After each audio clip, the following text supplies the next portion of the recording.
ஆண்டவராகிய கர்த்தருடைய நாமம் மகிமைப்படுவதாக. இந்த காலை வேளையில் நாம் கர்த்தரை ஆராதித்து நம்முடைய ஆண்டவரை நம்முடைய முழு இதயத்தோடு தொழுது கொள்வோம். இருக்கிற இடங்களில் உங்களுடைய கண்களை மூடி தலையை தாழ்த்தி கர்த்தருடைய முகத்தை நோக்கி பாருங்கள். நம்முடைய ஆண்டவர் எல்லா துதிக்கும் பாத்திரர், எல்லா ஸ்தோத்திரங்களுக்கும் பாத்திரர். அவர் ஒருவரே எல்லா கணத்திற்கும் பாத்திரர். அவரை நாம் முழு இதயத்தோடு, முழு ஆத்மாவோடு, முழு சிந்தையோடு, முழு பலத்தோடு தொழுது கொள்வோம். நம்மை ரட்சித்தவர், நம்மை தமக்கென்று வேறு பிரித்தவர், நம்மை தம்முடைய உள்ள கைகளில் வரைந்திருக்கிறவர், நம்மை மட்டும் நடத்துகிறவர். அவர் நம்முடைய தேவன். இந்த தேவன் என்றென்றைக்கும் உள்ள சதா காலங்களில் நம்முடைய தேவன். ஆபிரகாமை குறித்து வேதத்தில் வாசிக்கிறோம். சதா காலம் உள்ள தேவனை அவன் தொழுது கொண்டான் என்று வேதத்தில் எழுதப்பட்டிருக்கிறது. நம்முடைய ஆண்டவர் சதா காலங்களுக்கும் உரியவர். அவரை நாம் தொழுது கொள்வோம். ஹல்லேலூயா, ஹல்லேலூயா. நன்றி நிறைந்த உள்ளத்தோடு நாங்கள் உம்மை துதிக்கிறோம். எங்களுடைய முழு ஆத்மாவோடு, முழு இருதயத்தோடு நாங்கள் உமக்கு மகிமை செலுத்துகிறோம். ஹல்லேலூயா, ஹல்லேலூயா. கர்த்தர் நல்லவர், கர்த்தர் நல்லவர், கர்த்தர் நல்லவர். ஹல்லேலூயா. உம்முடைய கிருபை என்றும் உள்ளது. நீர் மாறாத ஆண்டவர், மகிமையின் தேவன். ஹல்லேலூயா. நாங்கள் உம்மை ஸ்தோத்திரிக்கிறோம். வானத்திலும் பூமியிலும் உமக்கு ஒப்பானவர் ஒருவரும் இல்லை. ஹல்லேலூயா. கர்த்தாவே, நீர் ஒருவரே எல்லா துதிக்கும் பாத்திரர். உம்மை ஸ்தோத்திரிக்கிறோம், உம்மை ஸ்தோத்திரிக்கிறோம், உம்மை ஸ்தோத்திரிக்கிறோம், உம்மை ஸ்தோத்திரிக்கிறோம், உம்மை ஸ்தோத்திரிக்கிறோம். வானோர், பூதலத்தோர், பூமியின் கீழானோர் யாவருடைய முழங்கால்களும் ஆண்டவராகிய இயேசு கிறிஸ்துவின் நாமத்துக்கு முன்பாக முடங்கும்படி அவருக்கு எல்லா நாமங்களுக்கும் மேலான நாமத்தை தந்தருளின பிதாவே, நாங்கள் உம்மை ஸ்தோத்திரிக்கிறோம், உம்மை ஸ்தோத்திரிக்கிறோம். ஹல்லேலூயா, ஹல்லேலூயா. நாங்கள் உம்மை ஸ்தோத்திரிக்கிறோம் ஆண்டவரே. ஹல்லேலூயா. பிதாவாகிய தேவனை நாங்கள் உம்மை ஸ்தோத்திரிக்கிறோம். ஆண்டவராகிய இயேசு கிறிஸ்துவே நாங்கள் உம்மை ஸ்தோத்திரிக்கிறோம். பரிசுத்த ஆவியானவரே நாங்கள் உம்மை ஸ்தோத்திரிக்கிறோம். திருத்துவ தேவனை நாங்கள் உம்மை மகிமைப்படுத்துகிறோம். ஹல்லேலூயா, ஹல்லேலூயா, ஹல்லேலூயா, ஹல்லேலூயா. நாங்கள் உம்மை துதிக்கிறோம் ஆண்டவரே, உம்மை ஸ்தோத்திரிக்கிறோம். எங்கள் அன்பின் பிதாவே, இந்த நல்ல காலை நேரத்திற்காக நாங்கள் உமக்கு மகிமை செலுத்துகிறோம். இதுவரைக்கும் நீர் எங்களுக்கு நல்லவராக இருந்து எங்களை நடத்தி வருகிறீர். உமக்கு ஸ்தோத்திரம். ஜீவனுள்ள ஒரு தேசத்தில் உம்மை தொழுது கொள்ளும்படி ஜீவனோடு, சுகத்தோடு, பலத்தோடு நீர் எங்களை பாதுகாத்து இம்மட்டும் எங்களை நடத்தி வருகிறீர். உம்மை ஸ்தோத்திரிக்கிறோம் கர்த்தாவே. எங்கள் ஒவ்வொருவருக்கும் தனித்தனியாக, குடும்பம் குடும்பமாக நீர் தந்திருக்கிற எல்லா நன்மைகளுக்காக, எல்லா ஆசீர்வாதங்களுக்காக நாங்கள் உம்மை ஸ்தோத்திரிக்கிறோம் கர்த்தாவே. இப்போதும் இந்த காணொளி மூலமாக கர்த்தருடைய ஆராதனைகளை பங்கேற்றிருக்கிற ஒவ்வொரு கர்த்தருடைய பிள்ளைகளையும் கர்த்தர் ஆசீர்வதிக்கும்படி உடைய முகத்தை நோக்கி பார்க்கிறோம். இந்த ஆராதனையின் ஒவ்வொரு பகுதிகளையும் நீர் எங்களுக்கு ஆசீர்வதித்து தருவது மாத்திரமல்ல, இந்த ஆராதனை முழுமையாக உம்முடைய நாமத்தின் மகிமைக்கென்று அமையும்படி கர்த்தர் உதவி செய்ய நாங்கள் ஜெபிக்கிறோம். ஆண்டவரே, உம்முடைய நாமம் ஒன்றே மகிமைப்படுவதாக. ஆண்டவராகிய இயேசு கிறிஸ்துவின் நாமத்தில் வேண்டிக் கொள்கிறோம் பிதாவே. ஆமென். ஹல்லேலூயா. கர்த்தருடைய பரிசுத்த நாமம் மகிமைப்படுவதாக.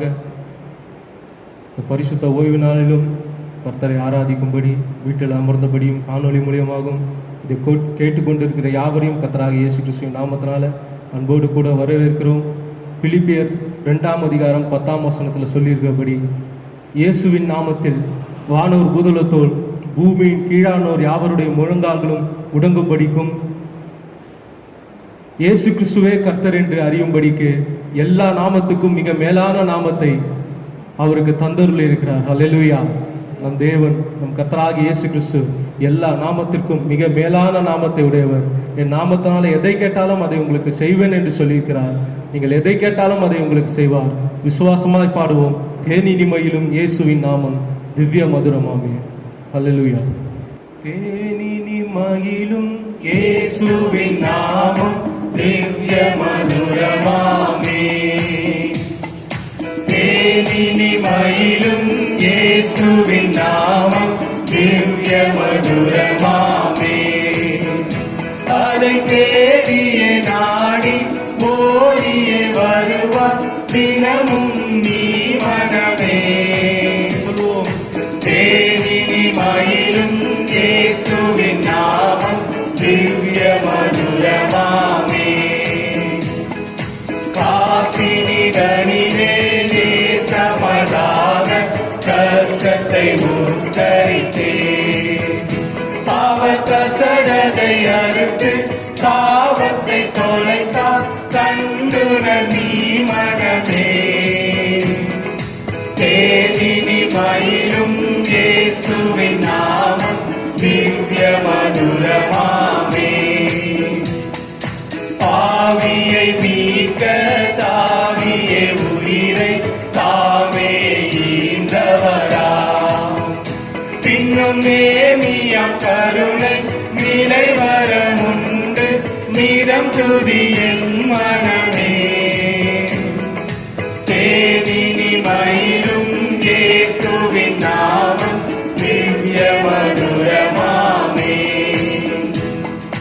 காலையில் பனி போல் மாயமாய் உலகம் உபாயமாய் நீங்கிவிடும், என்றும் கர்த்தரின் பாதம் நிச்சயம் நன்று கருத்தாய் நீ மனமே. பேரினி மயிலும் இயேசுவின் நாமம் திவ்ய மதுரமாமே. துன்பத்தில் இன்பம் கொள்ளையில் நல்ல துணைவராம் நேசரிடம் நீயும் அன்பதாய் சேர்ந்தார் அனை துணை காப்பா ஆசைக்குள் நீ மனமே. தேனினி மயிலும் இயேசுவின் நாமம் திவ்ய மதுரமாமே. பூலோகத்தாரும் மேலோகத்தாரும் புகழ்ந்து போற்றும் நாமம், அதை பூண்டு கொண்டாதான் பொன்னகர் வாழ்வில் புகுவாய் நீ மனமே.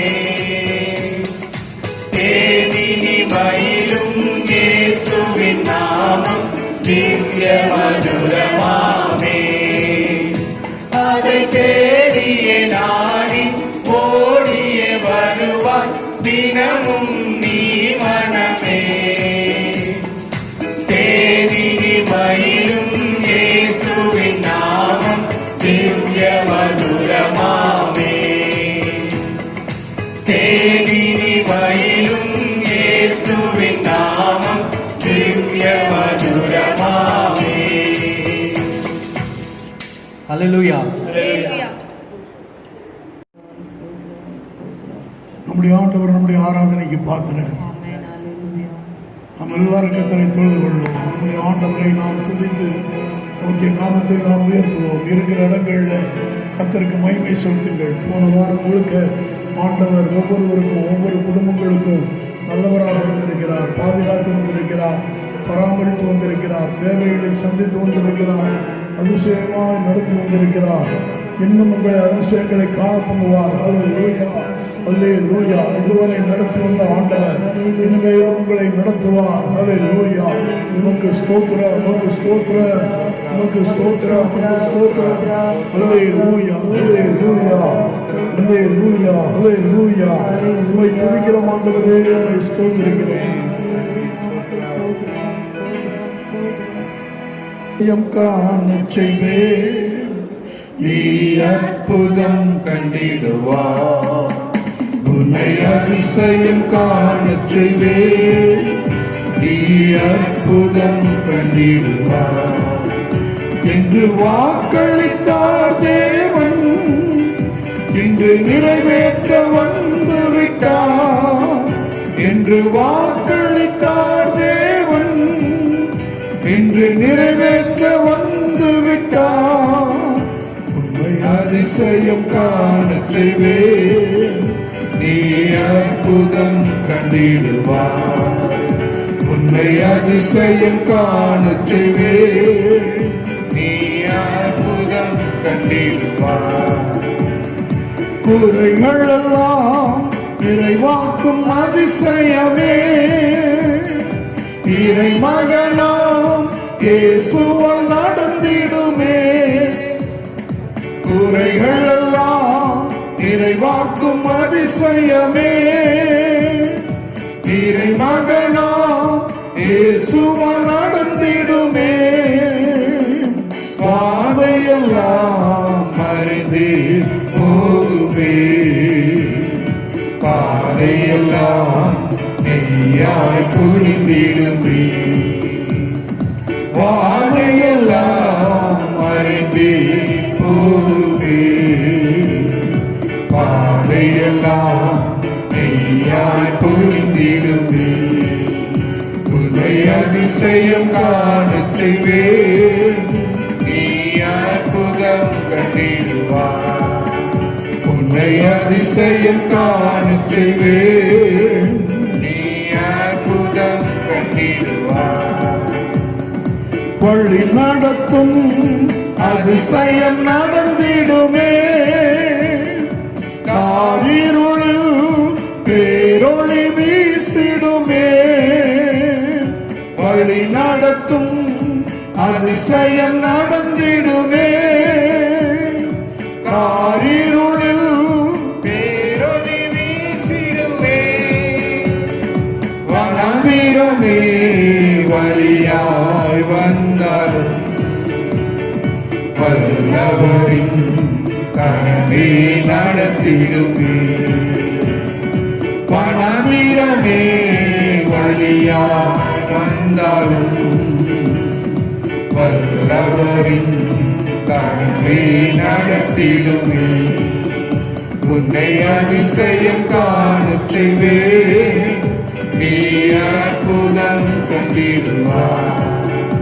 உன்னை அதிசயம் காணச் செய்வேன், நீ அற்புதம் கண்டிடுவாய். ஆண்டவர் உங்களை அதிசயங்களை காண பண்ணுவார். கடந்து போகிற பாதை நெருக்கத்தின் பாதையாக இருக்கலாம், பலவிதமான தேவைகள் நிறைந்த பாதையாக இருக்கலாம், மனாந்தரம் போல காட்சி அளிக்கலாம். கர்த்தர் நம்மோடு கூட இருக்கிறார். அவர் நம்மோடு கடந்து வருகிறார். அவர் நமக்கு முன் சொல்லுகிறார். ஒன்று குறைவிட்டு போக அவர் விடமாட்டார். என் சகோதரனே, என் சகோதரியே, உன்னை அறிந்திருக்கிற ஆண்டவர், உன்னை கரம் பிடித்தவர் உன்னோடு கூட இருக்கிறார்.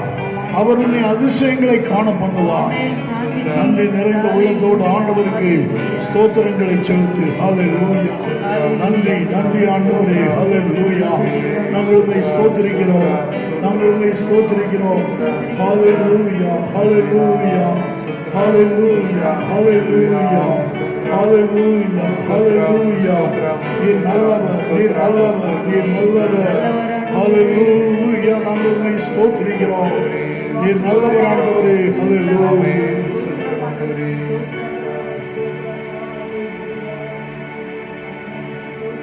மறவாமல் நினைத்தீரையா, மனதார நன்றி சொல்வே. மனதார நினைத்தீரையா, மனதார நன்றி சொல்வே. இரவும் பகலும் என்னை நினைத்து இதுவரை உதவினீரே.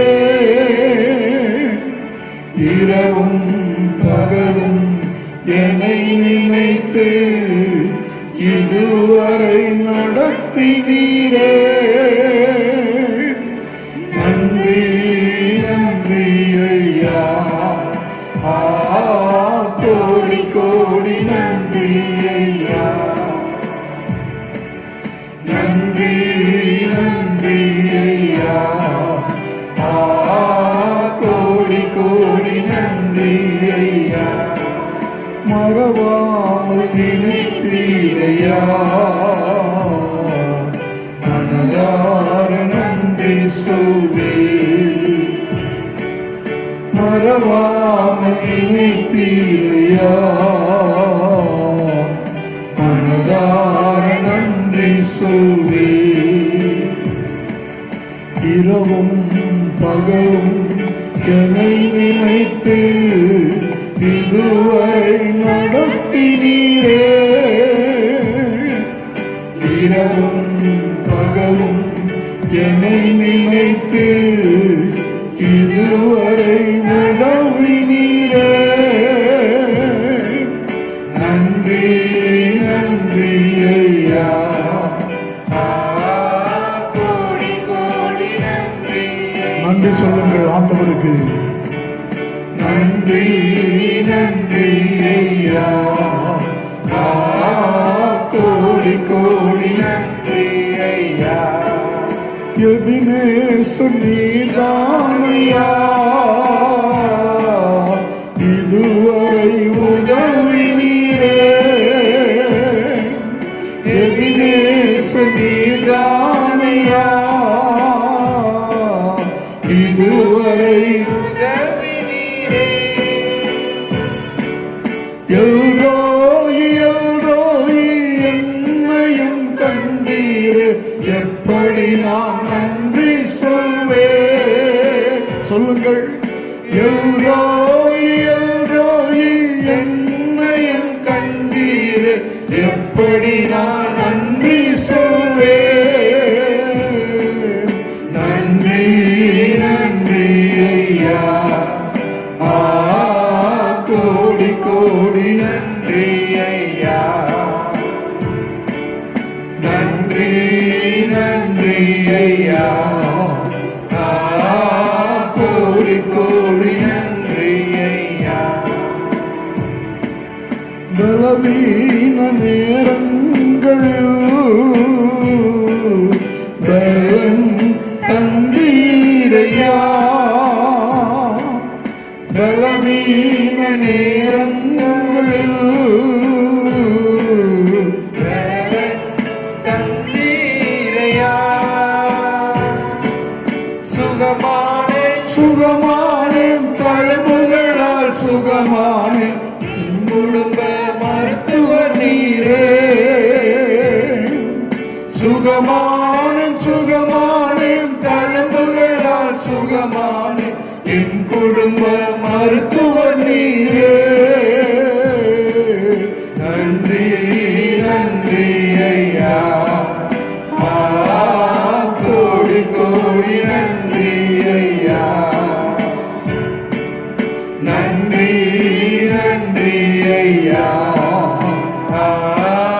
கோடி கோடி நன்றி ஐயா. மறவாமல் நினைத்தீரையா. மனதார நன்றி சொல்வே. மறவாமல் நினைத்தீரையா. மனதார நன்றி சொல்வே. ஆமாண்டவரே, எங்களை மறக்கவே இல்லை. இந்த உலகம் பயங்கரமான சூழ்நிலைகள் நடுவிலே கடந்து போனாலும் உம்முடைய பிள்ளைகளை நீர் பாதுகாக்கிறீர். கூடவே இருக்கிறீர். எங்கள் மருத்துவராய் இருக்கிறீர். எங்கள் பலனாய் இருக்கிறீர். எங்களை காண்கிற எல்ரோய் தேவனாய் இருக்கிறீர். எங்களுக்கு எபனேசராய் இருக்கிறீர். நன்றியோடு நாங்கள் உம்மை துதிக்கிறோம் ஆண்டவரே. ஹல்லேலூயா. எத்தனை நாவுகள் இருந்தாலும் போதாது. எத்தனை மணி நேரங்கள் துதித்தாலும் போதாது. எவ்வளவு நன்றி சொன்னாலும் போதாது ஆண்டவரே. எல்லா கணத்திற்கும், எல்லா மகிமைக்கும், எல்லா துதிகளுக்கும், எல்லா ஸ்தோத்திரங்களுக்கும் நீர் ஒருவரே பாத்திரர். இந்த ஆராதனைகளை பங்கேற்றிருக்கிற ஒவ்வொருவரையும் தனித்தனியாக, குடும்பம் குடும்பமாக இதுவரைக்கும் பாதுகாத்து வந்திருக்கிறீரே, மக்கள் ஸ்தோத்திரம். தொடர்ந்து எங்களை நடத்தும். நாமத்தை எங்களிடம் மகிமைப்படுத்தும். ஆண்டவர் இயேசுவின் நாமத்தில் வேண்டிக் கொள்கிறோம் பிதாவே. ஆமென். கர்த்தருடைய நாமம் மகிமைப்படுவதாக. இந்த காலை வேளையில் கர்த்தருடைய சமூகத்தில் ஆண்டவருடைய ஆராதனைகளை பங்கேற்றிருக்கிற ஒவ்வொரு கர்த்தருடைய பிள்ளைகளையும் ஆண்டவராகிய இயேசு கிறிஸ்துவின் நாமத்தில் அன்போடு வாழ்த்துகிறேன். கர்த்தர் உங்கள் ஒவ்வொருவரையும் தனித்தனியாக, குடும்பம் குடும்பமாக ஆசீர்வதிப்பாராக. நீங்கள் இருக்கிற இடங்களில் பயபக்தியோடு கர்த்தருடைய வார்த்தைகளை செவிமடுக்க உங்களை அன்போடு கேட்டுக்கொள்கிறேன். வேத புத்தகத்திலிருந்து இந்த நாளில் உங்களோடு நான் பகிர்ந்து கொள்ள இருக்கிற ஒரு வார்த்தை நினைத்து என்கிற வார்த்தை. நினைத்து. என்னாகமத்தின் புத்தகம் 15ஆம் அதிகாரம் 40ஆம் வசனத்தில் நாம் வாசிக்கிறோம், நீங்கள் என் கற்பனைகளை எல்லாம் நினைத்து. ஆண்டவர் வேதத்தில் பல இடங்களில் இந்த வார்த்தையை தம்முடைய ஊழியர்கள் மூலமாக பதிவு செய்து வைத்திருக்கிறார். ஆண்டவரும் தம்முடைய ஜனங்களை பார்த்து, நீங்கள் இதை நினைத்து என்று சில காரியங்களை சொல்லுகிறார். கர்த்தருடைய ஊழியர்களும் பல இடங்களில் நீங்கள் இதை நினைத்து கொள்ளுங்கள் என்று பல வார்த்தைகளை, பல காரியங்களை நமக்கு அறிவுறுத்துகிறதை வேதத்திலே பார்க்க முடிகிறது. நான் இந்த நாளில் கர்த்தருடைய வார்த்தையிலிருந்து தேவனுடைய ஜனங்களுக்கு பகிர்ந்து கொள்ள ஆண்டவர் எந்த வார்த்தையை தருவார் என்று அதற்காக தேவ சமூகத்தில் நான் கர்த்தரை நோக்கி பார்த்தபோது இந்த வார்த்தையை கர்த்தர் எனக்கு நினைவூட்டினார். நினைத்து. நாம் நினைக்க வேண்டிய பல காரியங்கள் உண்டு. இந்த உலகத்தில் மனிதன் மறக்க வேண்டிய பல காரியங்கள் உண்டு. அதே வேளையில் மனிதன் நினைக்க வேண்டிய பல காரியங்களும் உண்டு. பல நேரங்களில் மனிதர்கள் மறக்க வேண்டியவைகளை நினைத்து கொண்டிருக்கிறார்கள், நினைக்க வேண்டியவைகளை மறந்து போகிறார்கள். இதை கேட்டுக்கொண்டிருக்கிற அருமையான சகோதரனே, சகோதரியே, மறக்க வேண்டியவைகளை மறக்க வேண்டும், நினைக்க வேண்டியவைகளை நினைக்க வேண்டும். வேதம் எந்தெந்த காரியங்களை நாம் நினைவில் கொள்ள வேண்டும் என்று சொல்லுகிறதோ அவைகளை நாம் நினைவில் கொள்ள வேண்டும். இன்றைக்கு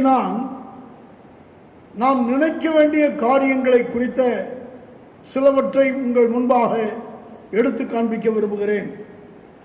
இந்த என்னாகமம் 15ஆம் அதிகாரம் 40ஆம் வசனத்திலே ஆண்டவர் சொல்லுகிறார், நீங்கள் என் கற்பனைகளை எல்லாம் நினைத்து அவைகளின்படியே செய்து உங்கள் தேவனுக்கு பரிசுத்தராய் இருக்கும்படி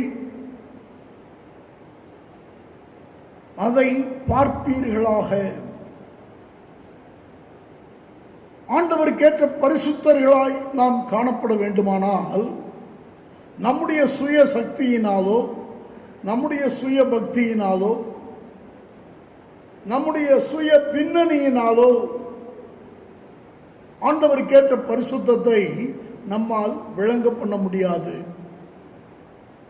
ஆண்டவர் இங்கே சொல்லுகிறார், நீங்கள் என் கற்பனைகளை எல்லாம் நினைத்து அவைகளின்படியே செய்து உங்கள் தேவனுக்கு பரிசுத்தராய் இருக்கும்படி அதை பார்ப்பீர்களாக. அப்படியானால் கற்பனைகளை பார்க்காவிட்டால் எந்த ஒரு மனுஷனும் பரிசுத்தவானாய் வாழ முடியாது. எந்த ஒரு மனுஷியும் பரிசுத்தவாட்டியாக வாழ முடியாது. 119ஆம் சங்கீதத்தில் நம்ம எல்லாருக்கும் தெரிந்த வசனம், வாலிபன் தன் வழியை எதனால் சுத்தம் பண்ணுவான், உம்முடைய வசனத்தின்படி தன்னை காத்து கொள்ளுகிறதுனால் தானே. வசனம் இல்லாவிட்டால் ஒரு மனிதன் தன்னை தேவனுக்கேற்ற பரிசுத்தமாய் காத்துக்கொள்ள முடியாது. இங்கே ஆண்டவர் சொல்லுகிறார், நீ பரிசுத்தமாய் வாழும்படி எனக்கேற்ற பரிசுத்தர்களாய் இருக்கும்படி நீ என்னுடைய கற்பனைகளை நினைப்பாயாக.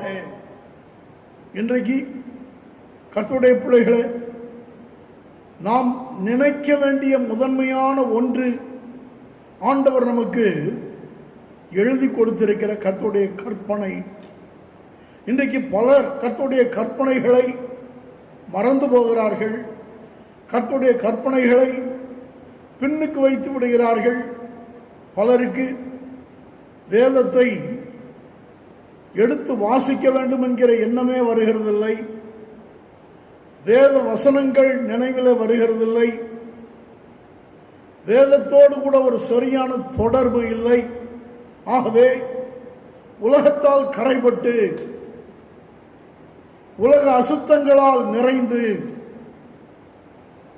கிறிஸ்தவ பெயர் தரித்திருந்தாலும் தேவனுக்கேற்ற வாழ்க்கை வாழ முடியாதபடி ஆண்டவரை விட்டு தூரமாயிருக்கிற நிலையை பலருடைய வாழ்க்கையில் பார்க்கிறோம். ஆண்டவர் நம்மை எதற்காய் தெரிந்து கொண்டிருக்கிறார்? கர்த்தருக்கேற்ற பரிசுத்தர்களாய் இருக்கும்படி தெரிந்து கொண்டிருக்கிறார். கர்த்தருக்கேற்ற பரிசுத்தர்களாய் வாழ கர்த்தருடைய கற்பனைகளை நினைக்க வேண்டும். இதை கேட்கிற வாலிபர்களே, வாலிப பிள்ளைகளே, பெரியவர்களே, விசுவாசிகளே, கர்த்தருடைய ஜனங்களே, ஒவ்வொரு கர்த்தருடைய பிள்ளையும் இருதயத்தின் ஆழத்தில் பதித்துக் கொள்ள வேண்டியது, நாம் ஒவ்வொருவரும் தேவனுக்கேற்ற பரிசுத்தர்களாய் இருக்கும்படி கர்த்தர் நம்மை தெரிந்து கொண்டிருக்கிறார். நான் பரிசுத்தர், ஆகையால் நீங்களும் எனக்கேற்ற பரிசுத்தவான்களாய் இருங்கள் என்று ஆண்டவர் எழுதி வைத்திருக்கிறார். பரிசுத்தம் உள்ளவன் இன்னும் பரிசுத்தமாகட்டும் என்று ஆண்டவர் தம்முடைய சபைக்கு சொல்லியிருப்பதை நாம் அறிவோம். கர்த்தருடைய பிள்ளைகள் இந்த கடைசி நாட்களில் கர்த்தருக்கேற்ற பரிசுத்தமாய் நம்மை காத்துக்கொள்வதற்கு நமக்கு தேவை கர்த்தருடைய கற்பனை என்பதை உணர வேண்டும்.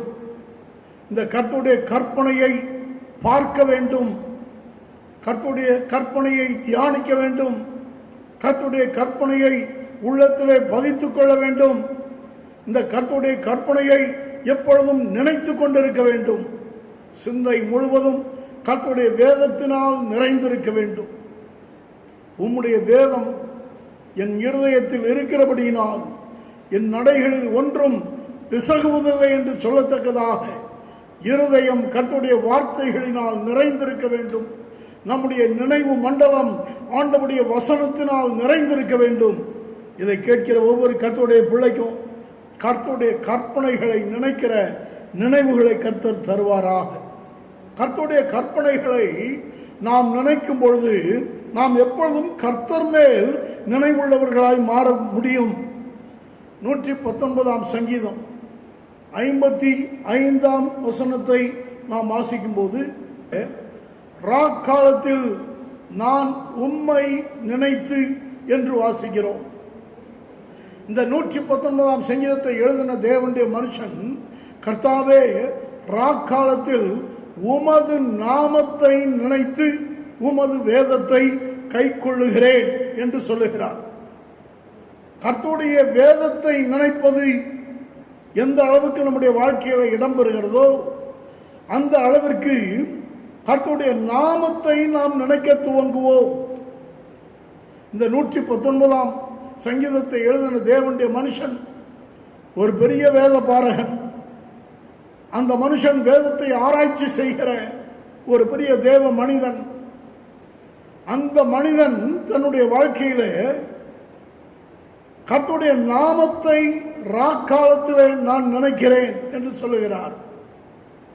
கர்த்தருடைய வேதத்தை கை கொள்கிறவர்கள், கர்த்தருடைய கற்பனையை நினைத்து கொண்டிருக்கிறவர்கள் எப்பொழுதும் கர்த்தருடைய நாமத்தை நினைக்கிறவர்களாக இருப்பார்கள்.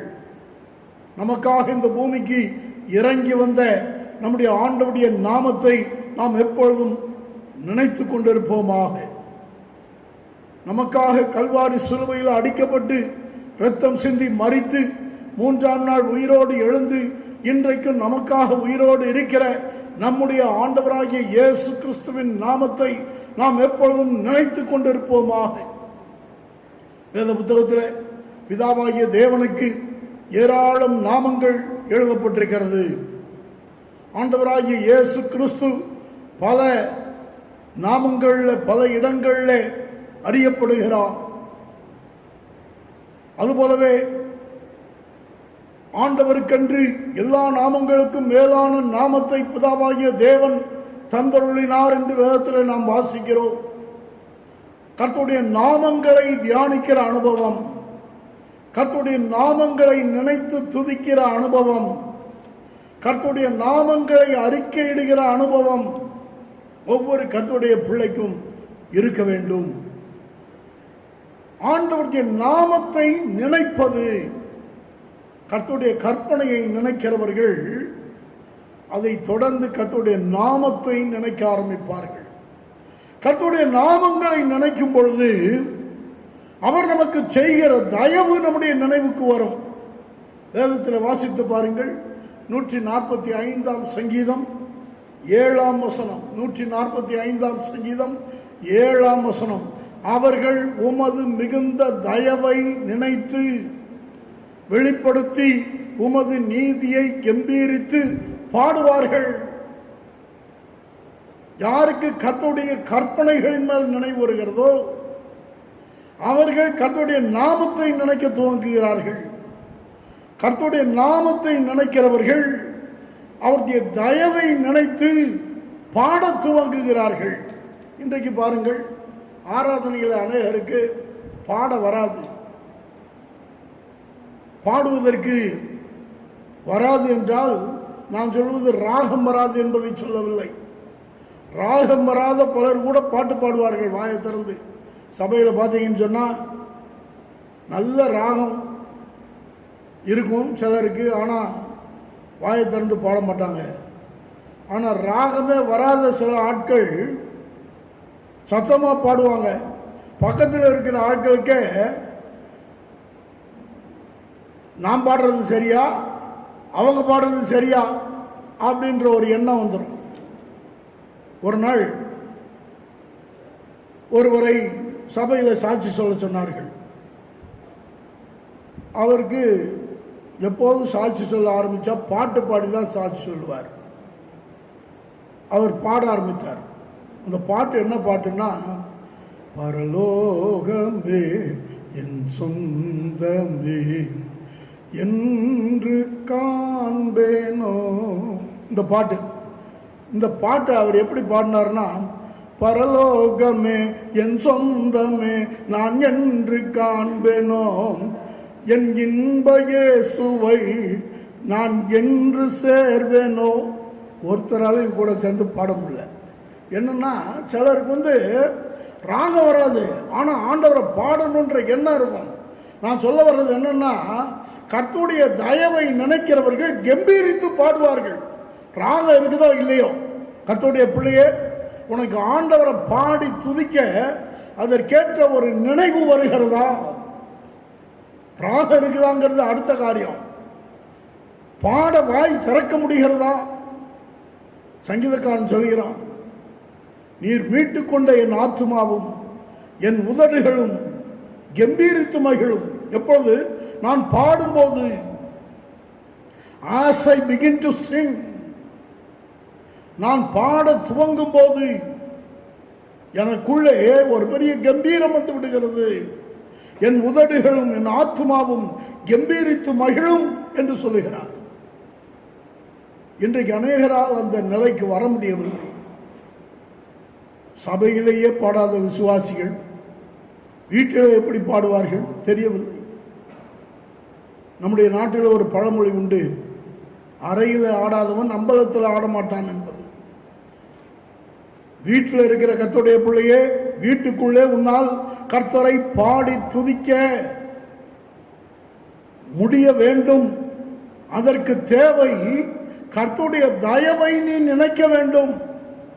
கர்த்தருடைய தயவை நீ நினைக்காவிட்டால், என் ஆண்டவர் என் மேல் இவ்வளவு தயவுள்ளவராக இருக்கிறாரே, என் குடும்பத்தின் மேலே இவ்வளவு தயவுள்ளவராக இருக்கிறாரே, என் பிள்ளைகள் மேலே இவ்வளவு தயவுள்ளவராக இருக்கிறாரே, இந்த உலகம் கடந்து போகிற சூழ்நிலையிலே ஆண்டவரின் மேல் வைத்திருக்கிற தயவு பெரியது என்று நீ நினைக்கும் போது நீ பாடத் துவங்கி விடுவாய்.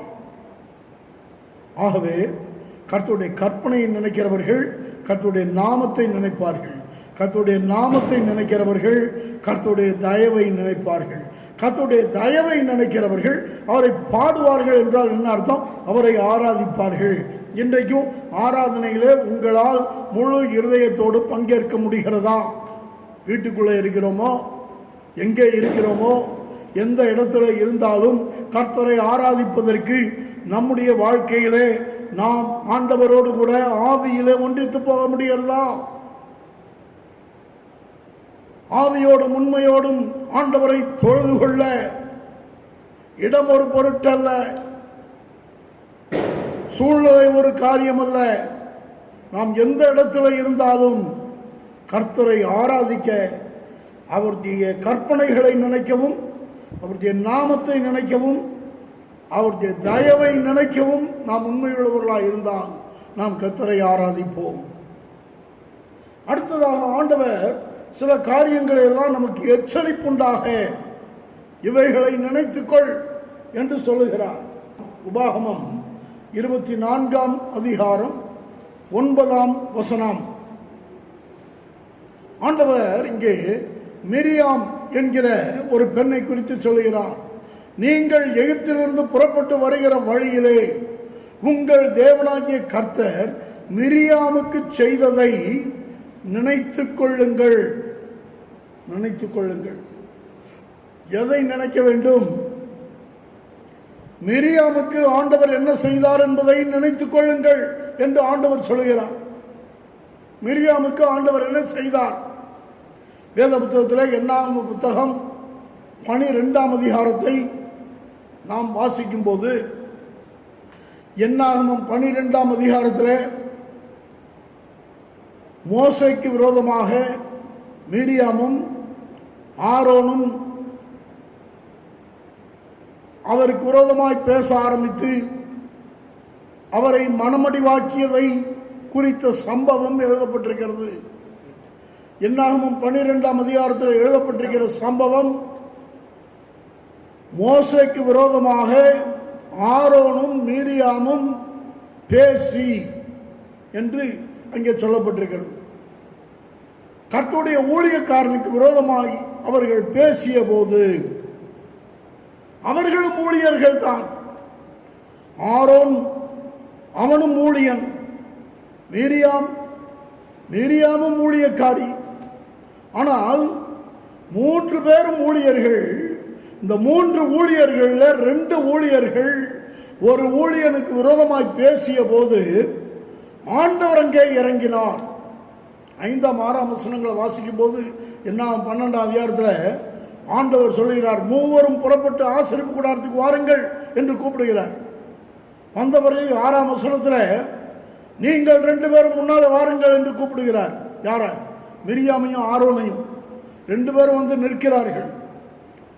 9ஆவது வசனத்தில் பார்த்தா கர்த்தருக்கு ஆரோன் மேலும் மிரியாம் மேலும் கோபம் உண்டது என்று எழுதப்பட்டிருக்கு. என்ன பயங்கரம்! தத்ரூபமாக ஏதோ மனிதர்கள் ஒருவருக்கு முன்பாக ஒருவர் உட்கார்ந்திருப்பது போல ஒரு காட்சியை நாம் இங்கே பார்க்கிறோம்.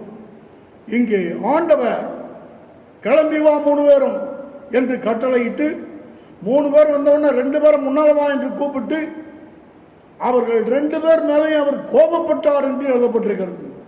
அதற்கு காரணம் என்ன தெரியுமா? அந்த 2 பேரும் மோசேக்கு விரோதமாய் பேசினார்கள் என்று அந்த அதிகாரம் ஆரம்பிக்கிறது. இன்றைக்கு நான் இதை இங்கே பிரசங்கிப்பதற்கு காரணம், இந்த காணொளி காட்சி வெறுமன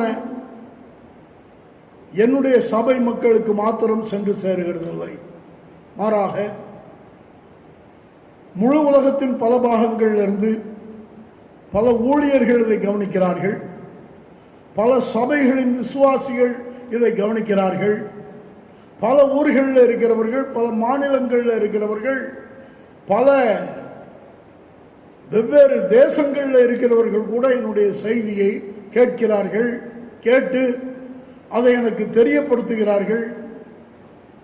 நாங்கள் இதை கவனித்துக் கொண்டிருக்கிறோம் என்று அவ்வப்பொழுது செய்தி அனுப்புகிறார்கள். ஆகவே ஊழியர்களுக்கும் விசுவாசிகளுக்கும் பயனுண்டாக கர்த்தருடைய பிள்ளைகள் அனைவருக்கும் சேர்த்து நான் இதை பேசுகிறேன். ஆகவே என்னுடைய சபை மக்கள் இது யாருக்கோ என்று எடுத்துக்கொள்ளக்கூடாது. மாறாக என்னுடைய சபை மக்கள் உட்பட எல்லா கர்த்தருடைய பிள்ளைகளுக்கும் நான் இதை சொல்லுகிறேன். இந்த நாட்களில் இந்த கடந்த 3 மாதங்களாக ஆலயங்களுக்கு மக்கள் செல்லக்கூடாத ஒரு நிலை வந்து மக்கள் எல்லாம் வீட்டிலேயே உட்கார்ந்து கர்த்தரை ஆராதிக்க துவங்கிய பிறகு, வேலைகளுக்கும் செல்ல முடியாத ஒரு நிலை வந்த பிறகு, வலைதளத்திலே பலர் தங்களுடைய நேரத்தை போக்கிக் கொண்டிருக்கிறார்கள்.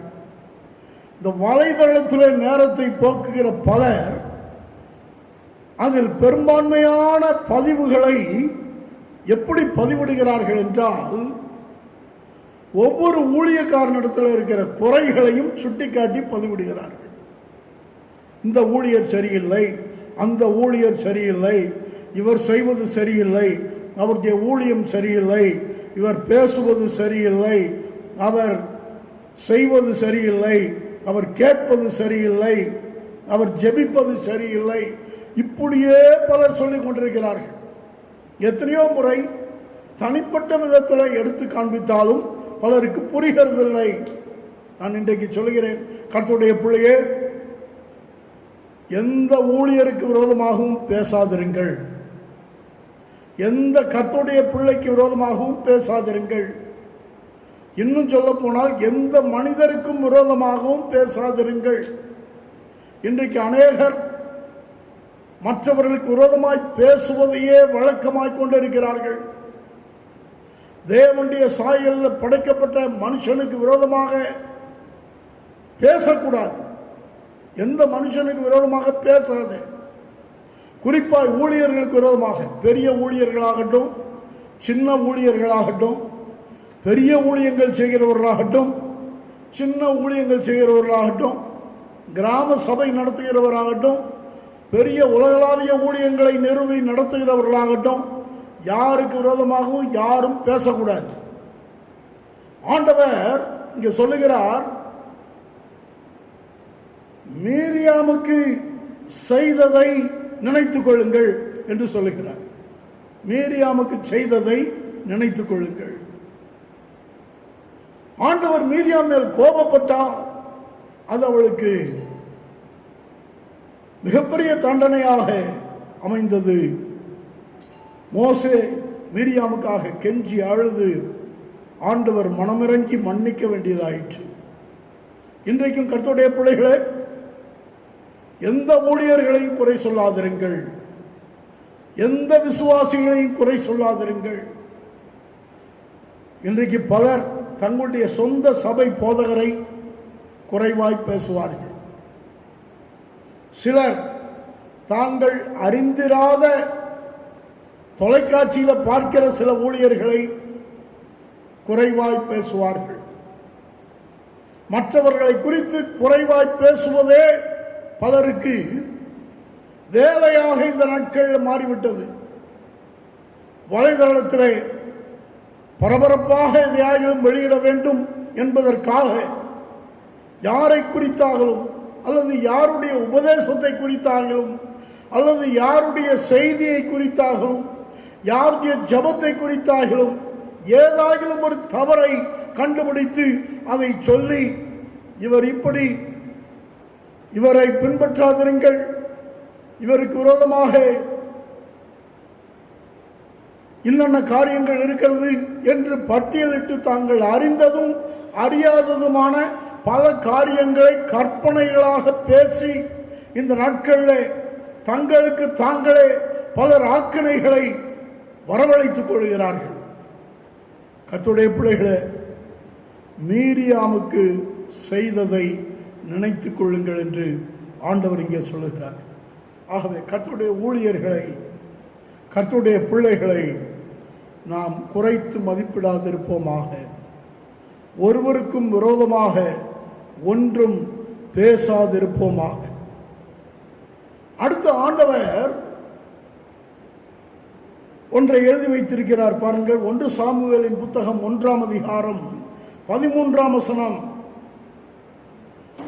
அன்னாள் தன் இருதயத்திலே பேசினாள், அவளுடைய உதடுகள் மாத்திரம் அசைந்தது, அவள் சத்தமோ கேட்கப்படவில்லை. ஆகையால் அவள் வெறித்திருக்கிறாள் என்று ஏலி நினைத்து. அன்னாள் ஒரு சாதாரண விசுவாசி. ஏலியோ தேவாலயத்தில் இருந்த பிரதான ஆசாரியன், பெரிய பதவியிலே பெரிய பொறுப்பிலே அமர்ந்திருந்தவன். அவன் எல்லாரையும் நிதானிக்கக்கூடியவனாய் இருக்க வேண்டியவன். ஆனால் இங்கே வந்து அழுது புலம்பிக் கொண்டிருந்த ஒரு பெண்ணை பார்த்தபோது அவனுடைய கணிப்பு தவறாகி போனது. அவன் அவளை குறித்து அவள் வெறித்திருக்கிறாள் என்று நினைத்து என்று வாசிக்கிறோம். சபையில் வந்து அமருகிற அத்தனை பேரும் சரியாய் புரிந்து கொள்வார்கள் என்று சொல்ல முடியாது. சிலரை குறித்து சிலர் தவறாக கணித்து விடுகிறார்கள். நேற்றைக்கு நான் ஒரு செய்தியை வாசித்தேன். அந்த செய்தியில் எப்படி சொல்லப்பட்டிருந்தது, ஒரு பெரிய தேவ ஊழியர், அவர் ஒரு இடத்துல குடியிருந்த போது, அவர் குடியிருந்த வீட்டிற்குள்ளே அவர் தினந்தோறும் முழங்காற்படியிட்டு நீண்ட நேரம் ஜெபித்துக் கொண்டே இருப்பார். மிகுந்த பாரத்தோடு அவர் ஜெபித்துக் கொண்டே இருப்பார். அப்படி அவர் ஜெபித்துக் கொண்டிருப்பதை பார்த்த மற்றொருவர், ஒவ்வொரு நாளும் இவர் இவ்வளவு பாரப்பட்டு அழுது புலம்புகிறாரே என்று அவரை தவறாக புரிந்து கொண்டார். என்ன நினைத்தார் என்றால், பாவம், இவருக்கு கஷ்டம், இவருக்கு பலவிதமான நெருக்கம் இருக்கும் போல இருக்கிறது, இவர் பயங்கரமான தேவைகள் மத்தியில் இருப்பார் போல இருக்கிறது, இவர் மிகுந்த கடினமான பாதையில் கடந்து போகிறார் போல இருக்கிறது, எப்பொழுதும் ஜெபித்துக் கொண்டிருக்கிறார், எப்பொழுதும் ஆண்டவருடைய சமூகத்தில் புலம்பிக் கொண்டிருக்கிறார், பாவம் ரொம்ப கஷ்டப்படுகிறார் போல இருக்கிறது என்று நினைத்தார். ஒரு நாள் அவரோடு பழகுகிற வாய்ப்பு இவருக்கு கிட்டிய போது, பழக துவங்கி சற்று காலத்திற்கு பிறகு ஒரு நாள் கேட்டாராம், எப்பொழுதும் வீட்டிற்குள்ளே வந்துவிட்டால் அழுது புலம்பி பாரத்தோடு ஜெபித்துக் கொண்டிருக்கிறீர்களே, உங்களுக்கு அவ்வளோ தேவைகளா, அவ்வளோ பிரச்சனைகளா, அவ்வளோ நெருக்கங்களா, என்ன காரியம், ஏன் இவ்வளோ கஷ்டப்பட்டு ஜெபிக்கிறீர்கள் என்று கேட்டாராம். அப்பொழுது அந்த தேவனுடைய மனிதர் இவரை பக்கத்தில் அமர வைத்து தான் எடுத்து வைத்திருந்த குறிப்புகள் எல்லாம் அவருக்கு காண்பித்து அவருக்கு சொன்னாராம், தேசத்தில் இந்தந்த பிரச்சனை இருக்கிறது, தேசத்தில் இன்னென்ன நிலையில் இந்த தேசம் போய்கொண்டிருக்கிறது, ஜனங்களுடைய வாழ்க்கை இந்த விதத்தில் பாழடிக்கப்பட்டு கொண்டிருக்கிறது, உலகத்திலே கோடான கோடி ஜனங்கள் நரகத்தை நோக்கி போய்கொண்டிருக்கிறார்கள் என்று பல குறிப்புகளை பக்கம் பக்கமாக எடுத்து கொடுத்து, இதையெல்லாம் வைத்து நான் தினந்தோறும் ஜெபித்து கொண்டிருக்கிறேன் என்றாராம். அவருடைய ஜப ஆவி இவரையும் பற்றி பிடிக்க ஆரம்பித்தது. இன்றைக்கு நான் சொல்லுகிறேன், அருமையான கர்த்தருடைய பிள்ளைகளை, நம்மிலே அநேகர் மற்றவர்கள் தூரத்திலிருந்து பார்க்கிறோம், அவர்களை சரியாய் கணிப்பது கிடையாது. சபைக்கு வருகிற ஒரு விசுவாசி பார்ப்பதற்கு சற்று பரிதாபத்திற்குரியவர் போல காணப்பட்டால், அவருடைய எளிமையான தோற்றத்தை பார்த்து பலருடைய தோற்றங்களை வைத்து கணிக்கிறார்கள். பலருடைய காரியங்களை சரியாய் புரிந்து கொள்ளாமல் அவர்களை குறித்து வேறு விதமாய் நினைக்கிறார்கள். ஆனால் இங்கே சொல்லப்பட்டிருக்கிறது, ஏலி அன்னாளை குறித்து நினைத்தது வேறு, ஆனால் அன்னாளுடைய நிலையோ வேறு. இன்றைக்கும் கர்த்தருடைய பிள்ளையே, உங்களால் அறியப்பட்டவர்களை அல்லது உங்களோடு சேர்ந்து கர்த்தரை ஆராதிக்கிறவர்களை, உங்களோடு பழகுகிறவர்களை மட்டுமல்ல, நீங்கள் தூரத்திலிருந்து பார்க்கிற எவரையும் நீங்கள் உங்களுடைய நினைவுகளின்படி கணிக்காதிருங்கள். இந்த உலகத்தில் எந்த ஒரு மனுஷனையும் மற்றொரு மனுஷன் பார்க்கும் பொழுது அவனை முழுமையாய் புரிந்து கொள்கிறதில்லை. அதனால தான் வேதத்தில் சொல்லப்பட்டிருக்கிறது, மனுஷன் முகத்தை பார்க்கிறான், கர்த்தரோ இருதயத்தை பார்க்கிறான். அருமையான கர்த்தருடைய பிள்ளையே, யாரையும் அவர்களுடைய தோற்றத்தை கொண்டு கணிக்காதிருங்கள், கணக்கிடாதிருங்கள். ஆண்டவர் ஒவ்வொருவரையும் தம்முடைய உள்ளங்கைகளில் வரைந்திருக்கிறார். ஆகவே கர்த்தருடைய பிள்ளைகளை குறித்து நாம் நினைக்கும் பொழுது சரியாய் நினைக்க, கனத்துக்குரியவர்களாய் நினைக்க கர்த்தர் நம்ம எல்லாருக்கும் கிருபை தருவாராக. இன்னும் சில காரியங்கள், நினைக்க வேண்டிய காரியங்களை நான் உங்களுக்கு சுட்டி காட்டுகிறேன். மிக வேகமாய் போகிறேன். 1 ராஜாக்களின் புத்தகம் 19ஆம் அதிகாரம் 20ஆம் வசனம். அப்பொழுது அவன் மாடுகளை விட்டு எலியாவின் இடத்துக்கு ஓடி வந்து, நான் என் தகப்பனையும் என் தாயையும் முத்தம் செய்து திரும்பி வர எனக்கு உத்தரவு கொடும் என்று கேட்டான்.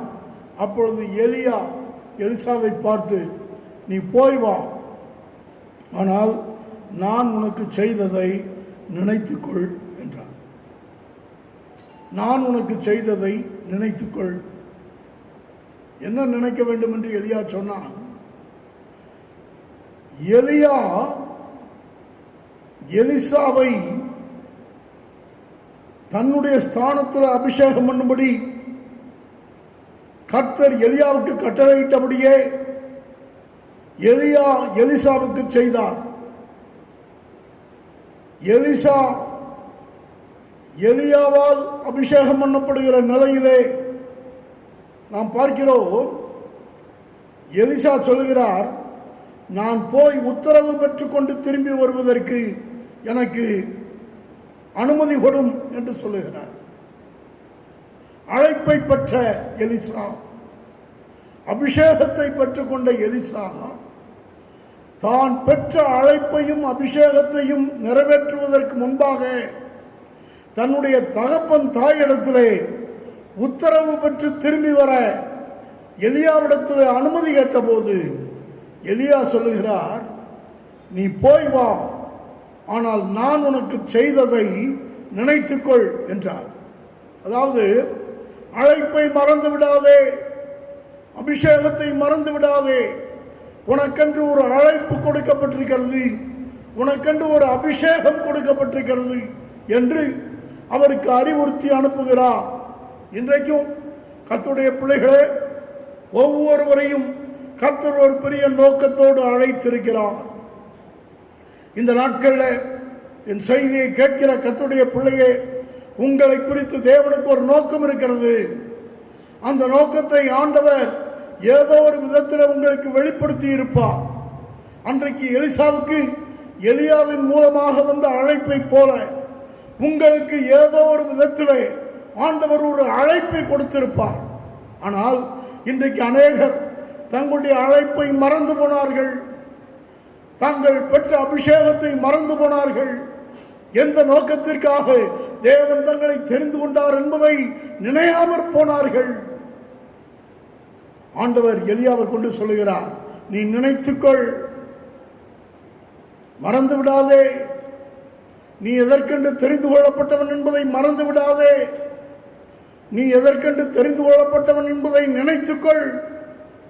இன்றைக்கும் சகோதரனே, சகோதரியே, உன்மேல் ஒரு பெரிய தெய்வீக அழைப்பு இருக்கிறது, உன்மேல ஒரு பெரிய தெய்வீக அபிஷேகம் இருக்கிறது.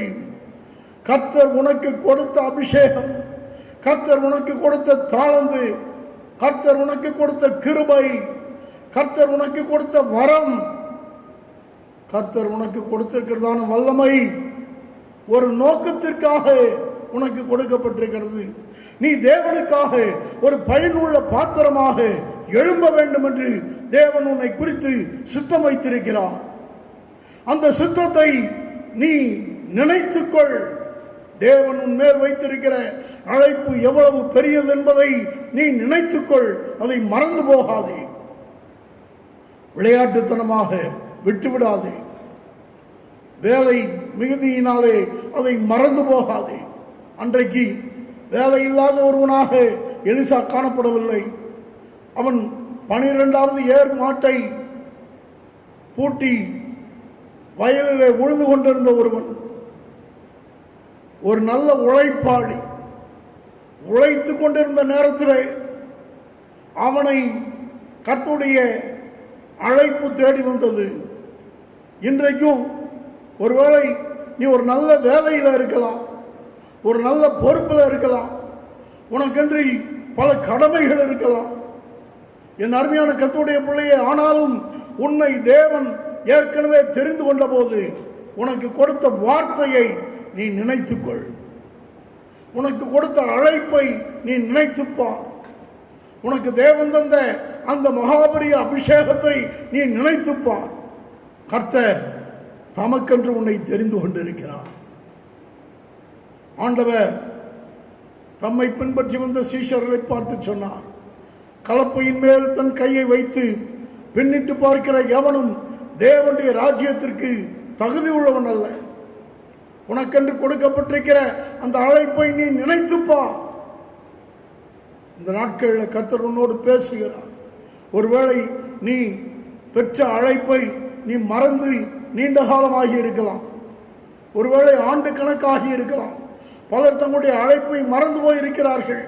பலர் தாங்கள் பெற்ற அந்த மேன்மையான அபிஷேகத்தை மறந்து போயிருக்கிறார்கள். எந்த நோக்கத்திற்காக கர்த்தர் பிடித்தார் என்கிற அந்த காரியத்தை பலர் மறந்து போயிருக்கிறார்கள். ஒரு நாள் ஒரு வாலிபனை புரசைவாக்கத்தில் வைத்து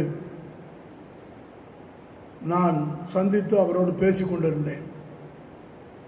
அவர் சென்னை வடபழனியைச் சேர்ந்தவர்.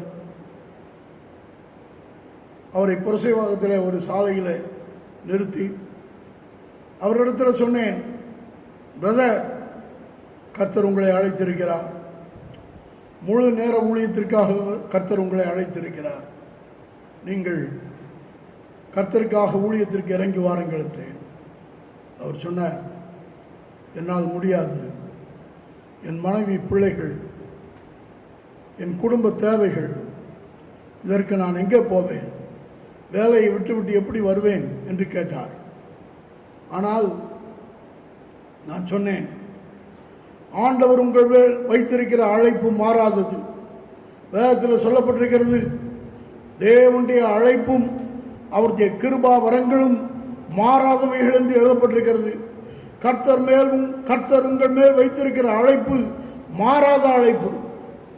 நீங்கள் எவ்வளவு தூரம் போனாலும் ஆண்டவர் உங்களை கர்த்தருடைய ஊழியத்திற்கு கொண்டு வருவார் என்றேன். அவர் சொன்னார், நான் வேலை செய்து கொண்டே ஊழியத்தை செய்கிறேன், என்னால் முழு நேர ஊழியத்திற்கு வர முடியாது என்றார். அந்த நேரத்தில் நான் அவருக்கு சொன்னது அவருக்கு வருத்தமாக இருந்தது. அவர் என்னிடத்தில் சொன்ன மறுமொழி எனக்கு வருத்தமாக இருந்தது. ஆனால் நான் சொன்னேன், கர்த்தர் ஏற்ற வேளையில் உங்களை கொண்டு வந்து விடுவார். நீங்கள் கர்த்தரிடத்தில் காலம் தாழ்த்த முடியாது. ஆண்டவர் சித்தத்துக்கு உங்களை ஒப்புக் கொடுங்கள் என்று அனுப்பிவிட்டேன். போய்விட்டார். அதற்கு பிறகு கொஞ்ச காலத்தில் அவர் திடீரென்று முழு நேர ஊழியத்திற்கு தன்னை அர்ப்பணித்து ஊழிய களத்தில் இறங்கினார். இன்றைக்கு ECI, evangelical church of India, ECI சபையின் ஒரு குறிப்பிட்ட சபைக்கு போதகராக அவர் இருக்கிறார். நான் இதுபோல பலரை குறித்து சொல்ல முடியும். ஊழியத்திற்காக அழைக்கப்பட்ட பலரை அவர்களிடத்தில் கர்த்தர் உன்னை ஊழியத்திற்கு அழைத்திருக்கிறார் என்று சொல்லும்போது பலருக்கு உடனடியாக அதை ஏற்றுக்கொள்வதற்கு கஷ்டமாக இருந்திருக்கலாம். ஆனால் எவரவருக்கு கர்த்தருடைய அழைப்பு பிரகடனப்படுத்தப்பட்டதோ அத்தனை பேரும் கர்த்தருடைய ஊழிய களத்திற்குள்ளே வந்து விட்டார்கள். இன்றைக்கும் சொல்லுகிறேன், கர்த்தருடைய பிள்ளையே, உனக்கென்று தேவன் தந்த அழைப்பு உன் பேரில் இருக்குமானால் நீ தேவனுடைய அழைப்பை நினைத்துப்பார். கர்த்தர் உனக்கு சொன்ன வார்த்தையை நினைத்துப்பார். கர்த்தர் உனக்கு தந்த அழைப்பை நினைத்துப்பார். கர்த்தர் உன்னை பயன்படுத்த காத்திருக்கிறார். காலம் நிறைவேறிற்று. தேவனுடைய ராஜ்யம் சமீபமாயிற்று. கர்த்தருக்காக ஊழியம் செய்வதற்கு கர்த்தர் உங்களை அழைப்பாரானால், கர்த்தருடைய ஊழியத்திற்கென்று உங்களை ஒப்பு கொடுத்து வருவதற்கு தாமதியாதிருங்கள். கர்த்தர் உங்களை பயன்படுத்துவார். ஆண்டவர் ஒவ்வொருவரையும் வித்தியாசமான நிலையில் பயன்படுத்துகிறார். உங்கள் அழைப்பை நீங்கள் உறுதிப்படுத்திக் கொள்ளுங்கள். வேத புத்தகத்தில் ஊழியக்காரன் விசுவாசிகளை நினைப்பதாக சில இடங்களில் பவுல் எழுதுகிறார். எபேசியர் நிருபம் 1ஆம் அதிகாரம் 16ஆம் வசனம். எபேசியர் 1:16. இடைவிடாமல் உங்களுக்காக ஸ்தோத்திரம் பண்ணி என் ஜெபங்களில் உங்களை நினைத்து. ஊழியக்காரன் எப்பொழுதும் விசுவாசிகளை நினைக்கிறவர். என் வார்த்தைகளை கேட்கிற விசுவாசிகளை, என் சபை விசுவாசிகளுக்கும் சொல்லுகிறேன், இதை கேட்டுக்கொண்டிருக்கிற மற்ற சபை விசுவாசிகளுக்கும் சொல்லுகிறேன், நீங்கள் எந்தெந்த சபையை சேர்ந்தவர்களோ அந்தந்த சபையில் உங்கள் ஊழியர்கள் விசுவாசிகளாகிய உங்கள் மேல் எப்பொழுதும் நினைவாக இருக்கிறார்கள் என்பதை மறந்து போகாதிருங்கள். ஒவ்வொரு கர்த்தருடைய பிள்ளையும் உங்களுடைய ஊழியர் உங்கள் மேல் நினைவுள்ளவராக உங்களுக்காக எப்பொழுதும் ஜெபம் பண்ணி உங்களுக்காக எப்பொழுதும் கர்த்தரை ஸ்தோத்திரிக்கிறவர் என்பதை மறந்து போகாதிருங்கள். ஒவ்வொரு ஊழியக்காரனும் அப்படிப்பட்ட ஆத்ம பாரத்தோடு தான் சபையை நடத்தி கொண்டிருக்கிறார்கள். ஆகவே ஒவ்வொரு விசுவாசியும், இதை கேட்கிற எந்த சபை விசுவாசியாக இருந்தாலும் சரி, உங்கள் ஊழியருக்காக நீங்கள் கர்த்தரை துதியுங்கள். உங்கள் ஊழியர் எப்பொழுதும் உங்களுக்காக கர்த்தரை ஸ்தோத்திரித்து உங்களுக்காக இடைவிடாமல் ஸ்தோத்திரம் பண்ணி தங்களுடைய ஜெபங்களில் உங்களை நினைத்து கொண்டிருக்கிறார். ஒருவேளை சின்ன சபையாக இருக்கலாம், பெரிய சபையாக இருக்கலாம். சில சபையில் வர்ற விசுவாசிகளை புதிதாய் வாரம் வாரம் வரும்போது ஊழியர்களுக்கு அவங்க பேர் கூட உடனே தெரிய வராமல் இருக்கலாம். ஆனால் ஒவ்வொரு ஊழியரும் ஆண்டவர்கிட்ட சொல்லும்போது சொல்லுவாங்க, ஆண்டவரே, போன வாரம் அந்த தூண் பக்கத்தில் வந்து ஒரு ப்ளூ ஷர்ட் போட்டு உட்காந்துருந்தாரே, அவருக்காக உமக்கு ஸ்தோத்திரம். ஆண்டவரே, அந்த பச்சை சாரி கட்டி உட்காந்துருந்தாங்களே, அவங்களுக்காக உமக்கு ஸ்தோத்திரம் என்று ஒவ்வொரு ஊழியக்காரனும் பேர் தெரியாவிட்டாலும் கூட வந்து உட்காருகிற ஒவ்வொரு ஆத்மாவுக்காக கர்த்தரை துதிப்பார்கள். ஆகவே விசுவாசிகள் ஒவ்வொருவரும் நினைக்க வேண்டும், ஊழியர்கள் எப்பொழுதும் விசுவாசிகள் மேலே நினைவாயிருக்கிறார்கள். சபையை பார்த்து பவுல் சொல்கிறார், சபையே, உங்களுக்காக நான் எப்பொழுதும் இடைவிடாமல் கர்த்தரை நோக்கி ஸ்தோத்திரம் பண்ணி உங்களுக்காக ஜெபித்து உங்களை நினைத்து கொண்டே இருக்கிறேன். மாத்திரமல்ல, அவர் தனிப்பட்ட நபர்களுக்கும் அதை சொல்றார். 2 தீமோத்தேயு 1:3, நான் இரவும் பகலும் இடைவிடாமல் என் ஜெபங்களில் உன்னை நினைத்து என்று தீமோத்தேயு பார்த்து சொல்றார்.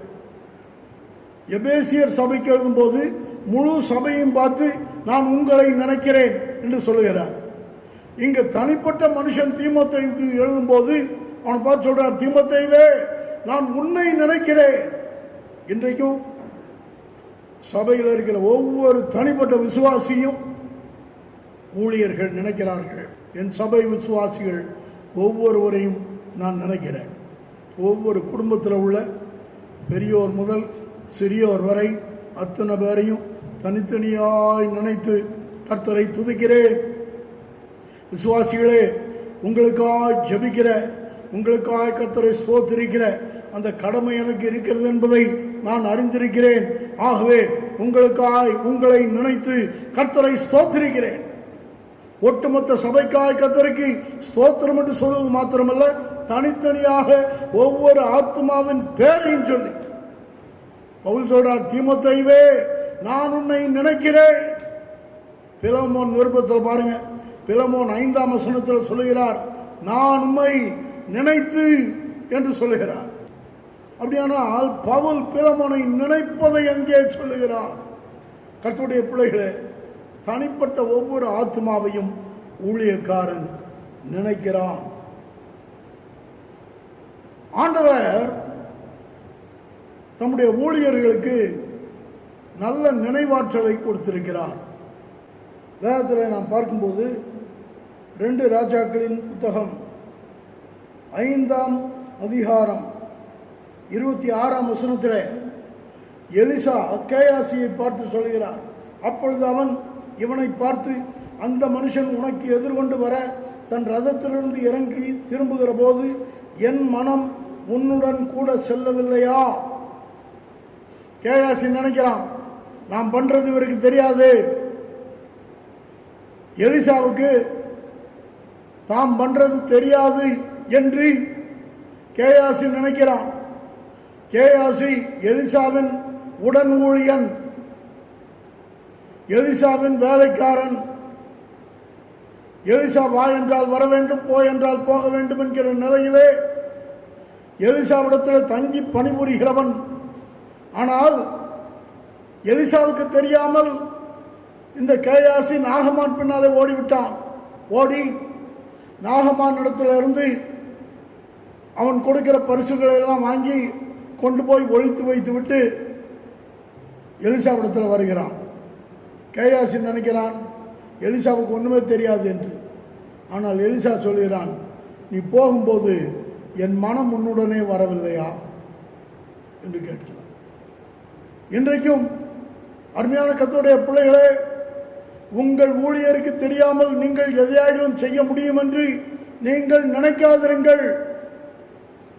நீங்கள் எதை செஞ்சாலும் ஊழியக்காரனுக்கு தெரியும், கர்த்தர் வெளிப்படுத்திடுவார்.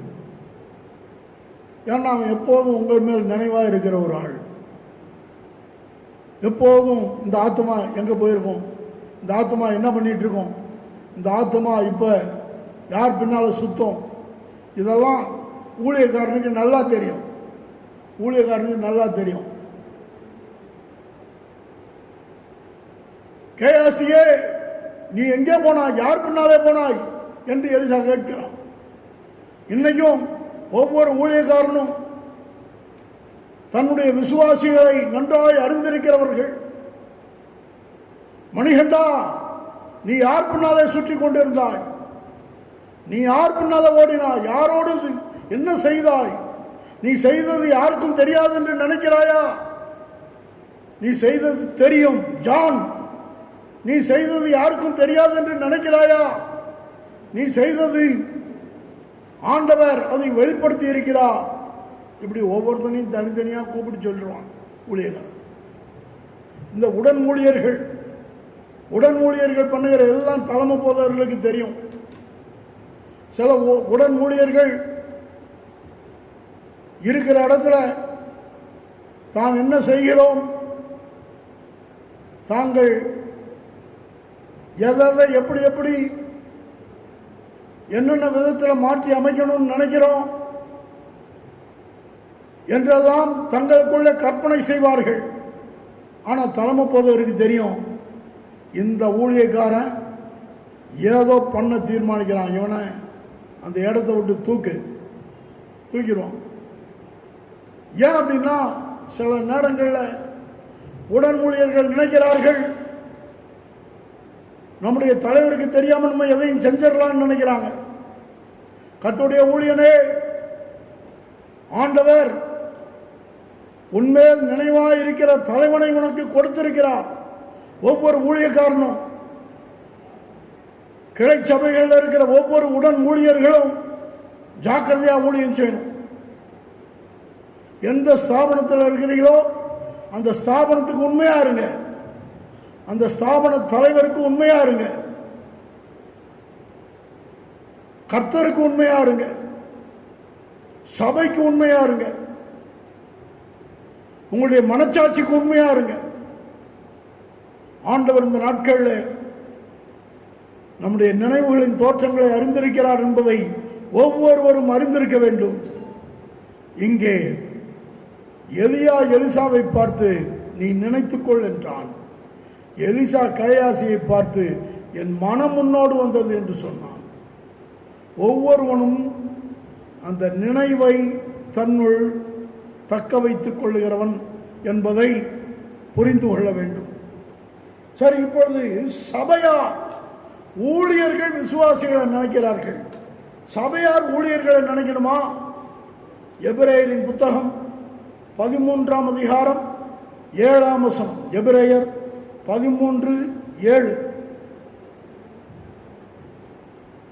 தேவ வசனத்தை உங்களுக்கு போதித்து உங்களை நடத்தினவர்களை நீங்கள் நினைத்து என்று இங்கே எழுதப்பட்டிருக்கிறது. தேவ வசனத்தை உங்களுக்கு போதித்து உங்களை நடத்தினவர்களை நீங்கள் நினைத்து. அதாவது சபையில் உள்ள விசுவாசிகள் அவரவருடைய போதகர்களை, மேய்ப்பர்களை, ஊழியர்களை நினைக்க வேண்டும் என்று இந்த எபிரேயரின் ஆக்கியோன் இங்கே சொல்லுகிறார். இன்றைக்கு பல சபை விசுவாசிகள் மற்ற ஊழியர்கள்லாம் நினைப்பாங்க, ஆனால் சொந்த சபை போதகரை மறந்துடுவாங்க. சொந்த சபை போதகரை மறந்துடுறது. அதனால தான் இங்கே எழுதப்பட்டிருக்கிறது, தேவ வசனத்தை உங்களுக்கு போதித்து உங்களை நடத்தினவர்களை நீங்கள் நினைத்து. நீ யாரெல்லாமோ நினைக்கிற, அவரை நினைக்கிற, இவரை நினைக்கிற, எல்லாரையும் நினைக்கிற, தோத்திரம். ஆனால் உனக்கு போதிக்கிற உன் போதகரை, உன்னை ஆவியில நடத்துகிற, உன்னை ஆண்டவருக்குள்ள நடத்துகிற உன் போதகரை நீ நினைக்கிறாயா? சபை விசுவாசிய ஊழியக்காரனை நினைக்கிறதுக்கு உனக்கு மனம் இருக்குதா? இன்றைக்கு அந்த ஊழியர் கஷ்டப்படுறார், இந்த ஊழியர் கஷ்டப்படுறார் என்று சொன்னா உடனே அப்படியா, அப்படின்னா அவருக்கு உதவி செய்யலாமே என்று சபை மற்ற ஊழியர்களுக்கு உதவி செய்வதற்கு ஆயத்தப்படுகிறது. நல்லது, நல்லது. ஆனால் அதே வேளையில் தன் சொந்த சபை போதகர் எப்படி இருக்கிறார், என்ன பண்ணுகிறார், அவருடைய குடும்பம் எப்படி இருக்கிறது, அவருக்கு தேவை இருக்குமா இருக்காதா, இதெல்லாம் பலர் யோசிக்கிறதே கிடையாது. உங்கள் பாஸ்டர் எப்படிங்க இருக்காரு இப்படி கேட்டால் அவருக்கு என்னங்க, அவருக்கு ஒரு குறையும் கிடையாது. உண்மைதான், கர்த்தர் குறைவில்லாமல் நடத்துவார். அது அந்த போதவருடைய விசுவாசத்தை பொறுத்தது. ஆனால் அதே வேளையில் அவருக்கு குறை இருக்குதோ நிறைய இருக்குதோ, அவருக்கு எல்லாம் உண்டாயிருக்கிறதோ உண்டாயிருக்கவில்லையோ, அது பிரச்சனையே இல்லை. ஒவ்வொரு சபையும் அவரவருடைய சபை போதகரை கண்டிப்பாக நினைக்க வேண்டும். இதை கேட்கிற அருமையான கர்த்தருடைய பிள்ளைகளை, நீங்கள் எந்த சபை விசுவாசிகளோ உங்கள் சபை போதகரை நீங்கள் நினையுங்கள். அவர்களை நினைத்து பாருங்கள். அவர்களை நினைத்து அவர்களுக்காக கர்த்தரை துதிப்பது மாத்திரமல்ல, அவர்களை நினைப்பது என்பது அவர்களுடைய காரியங்களில் பங்கெடுப்பது. அவர்களுடைய காரியங்களில் பங்கெடுப்பது. இன்றைக்கு அநேக சபை விசுவாசிகள் தங்களுடைய சொந்த சபை போதகரை மறந்து விடுகிறார்கள். மற்றவங்களுக்கெல்லாம் உதவி செய்கிறாங்க. இது எப்படி இருக்கிறது என்றால், சிலர் ரோட்டில் போகிற பிச்சைக்காரனுக்கு நல்ல காசு கொடுத்து சாப்பாடு வாங்கி கொடுத்து எல்லாம் பண்ணுவாங்க. ஆனால் சொந்த அப்பா அம்மாவுக்கு சோறு போட மாட்டாங்க. அது மாதிரி பல விசுவாசிகள், பல கர்த்தருடைய பிள்ளைகள் தங்களுடைய சொந்த சபை ஊழியரை சற்றும் யோசித்து பார்ப்பதில்லை. ஆண்டவர் எல்லா கர்த்தருடைய பிள்ளைகளுக்கும், எல்லா சபை விசுவாசிகளுக்கும் இந்த வார்த்தைகளின் மூலமாக ஒரு தெளிவை உண்டு பண்ணுவாராம். நீங்கள் எல்லா ஊழியர்களையும் கனம் பண்ணுங்கள், எல்லா ஊழியர்களுக்கும் உதவி செய்யுங்கள், இல்லாத அத்தனை பேருக்கும் உதவி செய்யுங்கள். ஊழியர்களோ விசுவாசிகளோ பொது ஜனங்களோ யார் கஷ்டப்பட்டாலும் இல்லை என்று வந்து நிற்கிற அத்தனை பேருக்கும் உதவி செய்யுங்கள். கர்த்தர் உங்களை ஆசீர்வதிப்பார். ஆனால் அதே வேளையில் இருக்கிறதோ இல்லையோ உங்கள் சபை போதகரை நீங்கள் நினைக்க வேண்டும். சரி, கடைசியாக நான் ஒன்று சொல்லி முடிச்சிடறேன். நம்ம இப்படிலாம் பல காரியங்களை நினச்சிட்டு வரோம். நாம் நினைக்கிறோம், கடைசியாக ஒன்று நினைக்கணும். எதை நினைக்கணும்? வெளிப்படுத்தின விசேஷம் 2ஆம் அதிகாரம் 5ஆம் வசனம். நீ இன்ன நிலைமையிலிருந்து விழுந்தாய் என்பதை நினைத்து மனம் திரும்பு என்று ஆண்டவர் சபைக்கு சொல்றார். நீ இன்ன நிலைமையிலிருந்து விழுந்தாய் என்பதை நினைத்து மனம் திரும்பு. பலர், நன்றாய் நின்று கொண்டிருந்த பலர் விழுந்து போனார்கள், ஆவியில் விழுந்து போனார்கள், ஆத்மாவில் சோர்ந்து விழுந்து போனார்கள். ஏற்கனவே இருந்த ஜெப வாழ்க்கை இப்பொழுது இல்லை, ஏற்கனவே இருந்த வேத தியானம் இப்பொழுது இல்லை, ஏற்கனவே இருந்த கர்த்தரை பற்றும் வைராக்கியம் இப்பொழுது இல்லை, ஏற்கனவே இருந்த சாட்சியுள்ள வாழ்க்கை இப்பொழுது இல்லை, ஏற்கனவே தேவன் பேரில் கொண்டிருந்த அந்த அன்பு, ஆதி அன்பு இப்பொழுது இல்லை, ஏற்கனவே கர்த்தரோடு நடந்த அந்த அனுபவம் இப்பொழுது இல்லை. இப்பொழுது விழுந்து கிடக்கிற நிலை பலருடைய வாழ்க்கையில். கர்த்தர் சீக்கிரத்தில் வரப்போகிறார். நம்முடைய ஆண்டவருடைய வருகைக்கு முன்பதாக இந்த பூமியில் என்னென்ன காரியங்கள்லாம் நடந்தேறும் என்று ஆண்டவர் சொன்னாரோ அந்த காரியங்கள் எல்லாம் இந்த நாட்களில் நடக்கிறது. ஆண்டவர் வருகைக்கு முன்பாக கர்த்தருடைய பிள்ளைகள் தாங்கள் எந்த நிலைமையிலிருந்து விழுந்தார்களோ அந்த நிலைமையிலே மறுபடியும் எழுந்து நிற்க தீர்மானிக்க வேண்டும். கர்த்தருடைய வருகை மிக சமீபம். ஆண்டவராகிய இயேசுவிடத்தில் சீஷர்கள் கேட்டார்கள், உம்முடைய வருகைக்கும் உலகத்தின் முடிவுக்கும் என்ன அடையாளம் என்று கேட்டார்கள். ஆண்டவர் சொன்னார், கொள்ளை நோய்கள், பூமி எதிர்ச்சி, ஜனத்துக்கு விரோதமாய் ஜனம், யுத்தங்களின் செய்திகள், பஞ்சம், இப்படி ஆண்டவர் என்னெல்லாம் சொன்னாரோ எல்லாம் இப்பொழுது தொடர்ந்து நடந்து கொண்டே இருக்கிறது முழு உலகத்திலையும். கர்த்தர் சீக்கிரத்தில் வரப்போகிறார். இந்த உலகத்தில் நாளைக்கு நம்ம என்ன பண்ண போகிறோம் என்பதல்ல கேள்வி. கர்த்தருடைய வருகை இருக்குமானால் கர்த்தருடைய வருகையிலே நாம் காணப்படுவோமா என்பதுதான் கேள்வி. ஆண்டவர் தம்முடைய ஜனத்தை தம்மோடு சேர்த்து கொள்ள விரும்புகிறார். கர்த்தருடைய வருகையோ நம்முடைய மரணமோ எது முந்தி நேரிட்டாலும் கர்த்தருடைய ராஜ்யத்துக்குள்ள பிரவேசிக்கிற ஸ்லாக்கியமுடையவர்களாய் நம்முடைய வாழ்க்கையை நாம் காத்துக்கொள்ள வேண்டும். அதற்கு விழுந்து கிடக்கிற நிலையிலிருந்து மறுபடி எழுந்து நின்று ஆதி அன்பிலே நம்மை காத்துக்கொள்ள கர்த்தர் நம்மை எதிர்பார்க்கிறார். ஆகவே நினைத்துக்கொள், கர்த்தருடைய கற்பனைகளை நினைத்துக்கொள், அவருடைய நாமத்தை நினைத்துக்கொள், அவருடைய தயவை நினைத்துக்கொள். கர்த்தருடைய ஊழியனுக்கு விரோதமாய் பேசிய மீரியாமும் ஆரோனும் ஆண்டவரால் கண்டிக்கப்பட்டதையும் மீரியாம் தண்டிக்கப்பட்டதையும் நினைத்துக்கொள். ஏலி அன்னாளை தவறாய் கணித்ததை நினைத்துக்கொள். எலிசாவை பார்த்து, எலியா நீ உனக்கு கொடுத்த அழைப்பை நினைத்துக்கொள் என்று சொன்னது போல தேவன் நமக்கு தந்த அழைப்பை நினைத்துக்கொள். எலிசா கேயாசியை பார்த்து, என் மனம் முன்னோடு வரவில்லையா என்று கேட்டார். இன்றைக்கும் கர்த்தருடைய பிள்ளைகளே, நம்முடைய நிலைப்பாடு, நம்முடைய நடவடிக்கைகள் எல்லாவற்றையும் அறிந்த ஒரு ஆண்டவர் இருக்கிறார் என்றும் அவர் தம்முடைய ஊழியர்களுக்கு எல்லாவற்றையும் வெளிப்படுத்துகிறார் என்பதையும் நினைத்துக்கொள். மாத்திரமல்ல, சபையிலே ஊழியர்கள் விசுவாசிகளை குறித்து எப்பொழுதும் நினைவோடு இருக்கிறார்கள் என்பதையும், விசுவாசிகள் ஊழியர்களை நினைக்க வேண்டும் என்பதையும் நினைத்துக்கொள். மாத்திரமல்ல, எந்த நிலைமையிலிருந்து விழுந்தாய் என்பதை நினைத்து மறுபடியும் எழுந்திருக்க வேண்டும் என்பதை நினைத்துக்கொள். கர்த்தர் சீக்கிரத்தில் வருகிறார். ஆண்டோடைய வருகைக்கு நாம் ஆயத்தப்படுவோம். கண்களை மூடி கர்த்தருடைய முகத்தை நோக்கி பார்த்து ஜெபிப்போம்.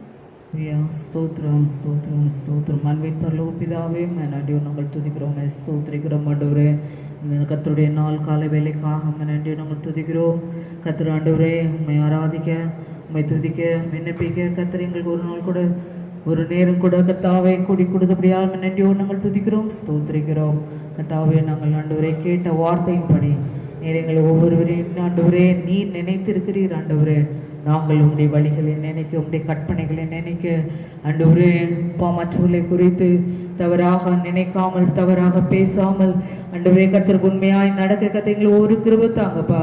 அதனுடைய ஊழியர்களை நினைக்க பாவம் விசுவாச குடும்பங்கள் ஒவ்வொன்றையும் கர்த்தாவே ஊழியர்களாக நாங்கள் நினைக்க கர்த்தர் கொடுத்திருக்க நல்ல கிருபைகளுக்காக நன்றியோடு நாங்கள் துதிக்கிறோம், ஸ்தோத்திரிக்கிறோம். கர்த்தாவே ஸ்தோத்திரம் ஆண்டவரே.